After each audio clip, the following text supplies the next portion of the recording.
Hi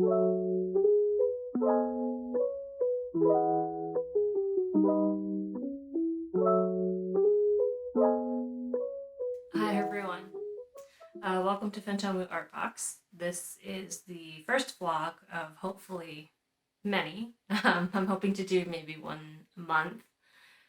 So far it's been quite a lot of work. Um, I started my sticker shop recently, I would say about 3 weeks ago on Etsy.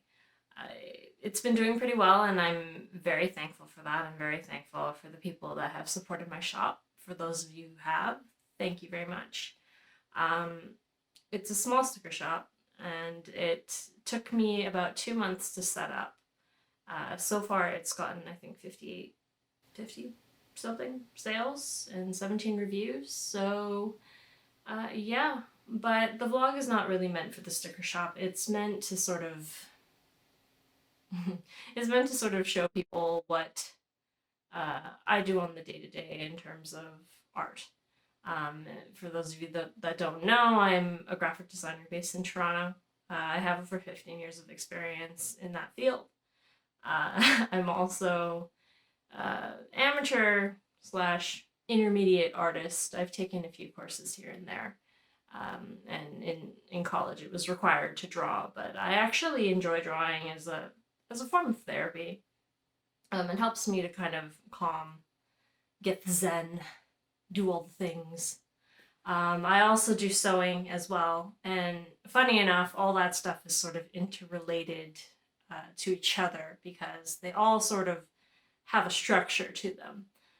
I'm a very, very scattered person with a lot of skill sets, so anything I can share with you guys, I will try to.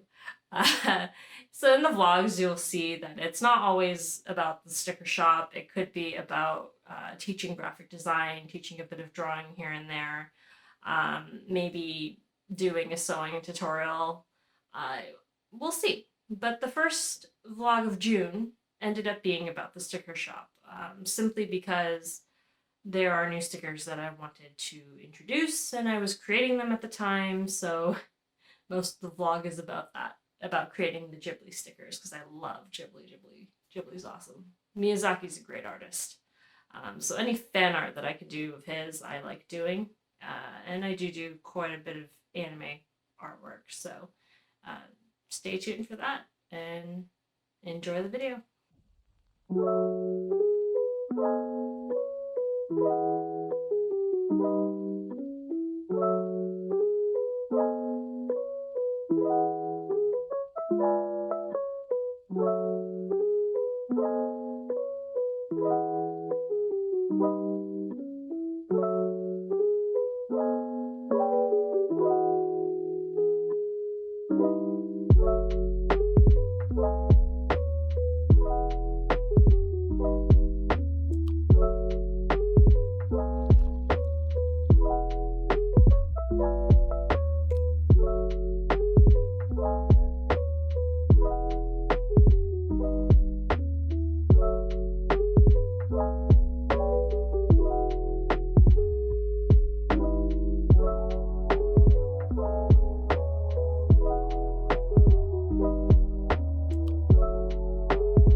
Hello.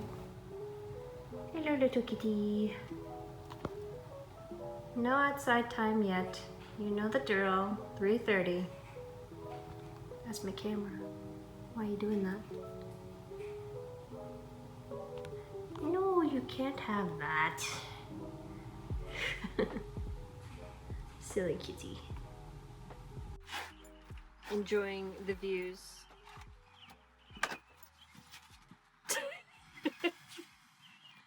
It's from Century, not fun. My oolong tea. rough version of Princess Mononoke. Already finished the Spirited Away is finished. And so is Ghibli, My Neighbor Totoro. Thinking of doing... What do you think I should do next? After Mononoke? Good question. Do you think Ponyo? Or Nausicaa. He keeps saying Nausicaa. Yeah. I can't think of... The only creature in Nausicaa, I think, are the bugs. I don't think they have... Oh, the chipmunk thing. The glider. Her glider, yeah, but that's not an animal. Plus, they have really cool plants in the bug world. It's like really interesting shapes. Yeah.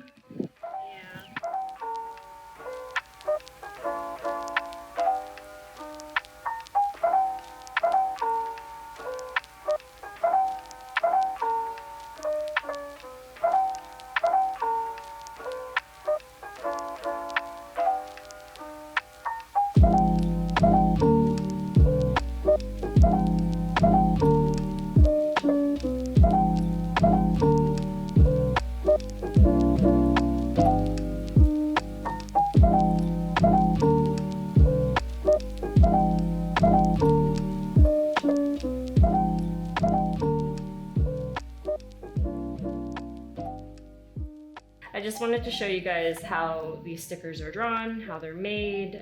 If you're interested in drawing, you know, I can give you a few tips as to what my process is. So this may not work for everyone, but this is how I work in terms of drawing.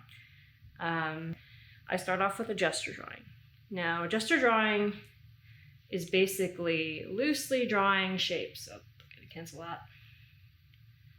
It's drawing loose shapes to sort of like come up with a layout of how you want people, where you want people to be, where you want animals to be. It's loose. It doesn't have to be final. There doesn't have to be any detail whatsoever, so long as you know where things are being placed. This is more for composition than anything else, and I urge you, if you're doing an illustration, to do a bit of thumbnails first in gesture drawing, just to sort of get a flow, get a feel, get a sort of mood, and figure out where it is you want the composition to go. So for me, I loosely drew Princess Mononoke. I looked at some reference, and then I decided, okay, I'm gonna choose these characters. These are the ones that I'm gonna put in the frame, and this is how I'm gonna put them in. So once you're happy with the gesture drawing that you have, the next step is to refine it.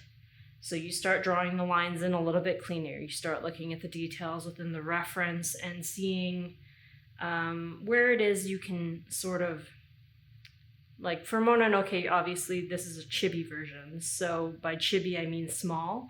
And in that instance, you can get away with a lot. So like if you're doing a wolf, the dire wolf doesn't have to be as detailed as it would be in the movie. You can simplify it. You can draw simple lines. You don't have to put in too much detail. You can put the detail in the coloring if you want. But I always start out with basic lines and then coloring it and then adding detail afterward, because the fine details can be put in at the end. So I cleaned up this one, and it's only a little bit cleaner. One of the tips that I would give artists that are just starting out, or artists in general, is to always flip your artwork. And what I mean by flip is this one is facing the left, and this one is facing the right. The reason I do this is because once you're looking at a drawing for a long period of time, you tend to miss whether or not it's symmetrical, whether or not you've sort of made an error. This eyeball might be too, like the dog's eye might be too low, or the person looks kind of distorted. And the only way to kind of tell that is to kind of put yourself out of that perspective and flip the canvas. So if you're not using Procreate and you're using paper, what I used to do when I was drawing traditionally and not using an iPad, which I know not everybody has the money for an iPad. A sketchbook is perfectly fine. Traditional work is amazing. You just sort of take the paper and you put it toward a mirror, and that way you can see where in the drawing there are things that are off that you normally wouldn't see. And sometimes like the drawing looks better flipped, and then you end up using that side anyway. But for me, I did go back to the original. And this is the cleaned up line work, the refined work of this one. This one, I'm not gonna lie, had a lot more detail than the others. Simply because I had to draw people. I've never drawn elks before. Wolves are new to me too. I mean, I've drawn like chibi dogs before, but not wolves, and there is sort of a difference in anatomy with the two. And then creatures like the spirit creature in Mononoke, where I had no idea what kind of shape that was. But in general, you can pretty much chalk up drawing like this into shapes. So, like, this is what the final ended up looking like. And this goes for my process for every single sticker that I draw. It takes a lot of time. The line work itself, again, as I said, took maybe 2 to 3 hours for me to clean up. And that was for each Ghibli sticker. But the ones that are like cats and dogs, they don't take as much because they're very simple shapes. Like these ones weren't complicated. There are like, yeah, they're not complicated, some of them. I mean, the jar ones were a little more complicated because they have a translucency. So, yeah, that's it. Welcome to Two Good Pond with Nicholas. Not I really. am Nicholas. He is Nicholas, my husband, in all his glory. Sometimes after drawing, I like to take a walk. Or after a busy day, we like to take a walk at this park. Simply because it has a loop and a whole lot of bugs.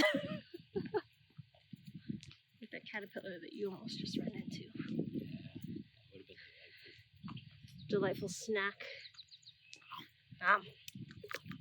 Protein. Yeah. See? Great wines. Think alike. You can get some exercise and a snack. That is that why they call it Two Good Pond? Yeah. No, really it is a beautiful park. And if you're in Toronto, well, come take a walk. It's nice exercise, get out in nature, get some inspiration of foliage and plants for drawing. And if you're hungry. Sure. You mean if you want to pick dandelions like most of the ladies or men that are doing that at Milliken Park? Hey, they make tea out of that. Apparently you can make tea and syrup Yeah, syrup. and some other things out of dandelions, which I didn't know. Yeah, Jen, my friend Jen told me that. So she said her sister-in-law made some syrup and it tasted delicious.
these stickers that I did for the Ghibli fan art, printed and cut out.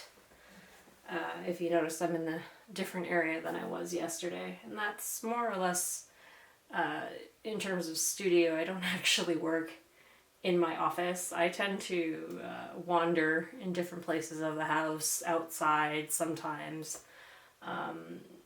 I don't know why. I really should use the office. I mean, it is quite nice. I have a pretty good setup. But yeah, I'm a little bit scattered in terms of that. So this is the sticker. This is how it turned out. The Princess Mononoke one that I was working on. The line work actually took a lot longer than the coloring. The coloring took me probably about an hour, 2 hours. Procreate makes it really easy. There's brushes and things in the program that you can use that are already preset, and then you can download some.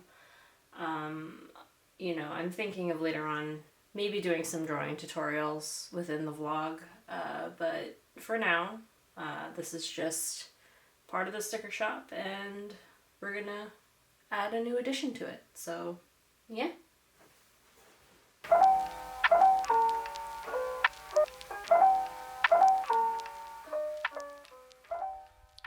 So within the Cricut app, I create a box that is 6.75 by 9.25 inches at position 0, 0. The reason I do this is because the Cricut creates margins that doesn't utilize all the sticker paper. This is sort of a trick to utilize more space.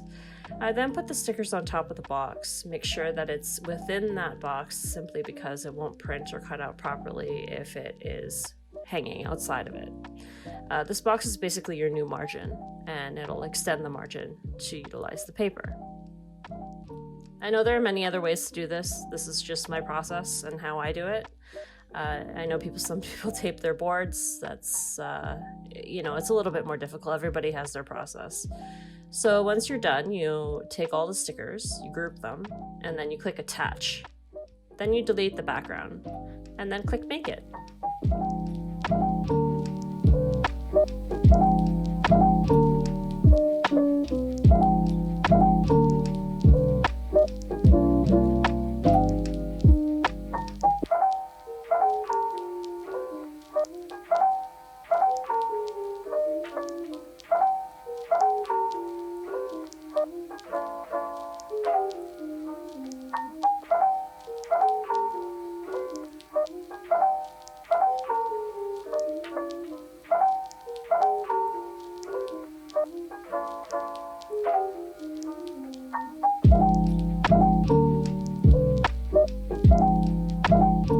On a side note about the materials that I use for the sticker shop, I have a Cricut Maker, I have a Canon printer, and I use an iPad Pro to draw on.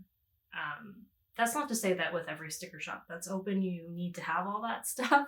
That's just what I had as, you know, birthday or Christmas gifts that people gave me, and then I ended up saying, oh, hey, I have all the materials to make stickers, so I might as well do that. And it's fun, you know?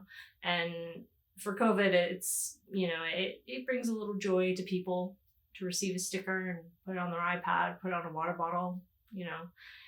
But the materials that I use are those, plus the glossy, water-resistant sticker paper. My printer is an inkjet. So within the vlog, you'll see me flip back and forth between an iPad Pro to the Cricut to the printer. If you are thinking of starting a sticker shop, you don't really need all those materials. Like if you draw traditionally, I understand if, you know, you can scan it into your computer, color it in a program of your choice, and manually cut out the stickers. You know, and back in the day when I did conventions, because I used to do Fan Expo, probably like 10 years ago, I would actually manually cut the stickers, draw them out on a sketch pad, you know, scan them in, color them digitally in Photoshop, and then cut them out and then sell them. So, you know, you don't necessarily have to have all these things. But when you are starting a business, you do have to create a budget. You have to kind of figure out how much you're willing to spend, because with a business you do have to spend money to make money. That's not to say you have to spend a lot of money, but you have to have some saved up. And I'm going to be transparent about that, because a lot of people will see people doing these stickers and it's so easy. It's not. It's a lot of work, it's a lot of budgeting, it's a lot of planning, a lot of organization, and I'm not saying that you should be discouraged when you're starting out. I encourage you to start out because you learn a lot. And even if it doesn't do well, which I honestly thought I was going to get 0 sales, I started the shop not because I wanted to get sales, but because I wanted to learn more about how things were marketed within Etsy, within YouTube, within all the social media platforms. And it helps me with my graphic design aspect of my career. So, but I learned a lot just by starting, and that's what advice I would give to people is just to start. Write down what you need, the supplies, how much you're willing to spend on the supplies, what type of assets you have, whether it be a sketchbook, whether it be an iPad, whether it be, what kind of computer you have, and budget in for that. Don't think that it's a huge task you're never going to be able to complete. The first step is to start. And once you start and get the ball rolling, eventually, you'll get to where you need to go. So that concludes June's vlog. 3 new stickers have been added to the shop. All 3 Ghibli jars. Not sure if you can see that. You can check them out down below in the link to my shop. And hope you enjoy the video. Thanks for watching.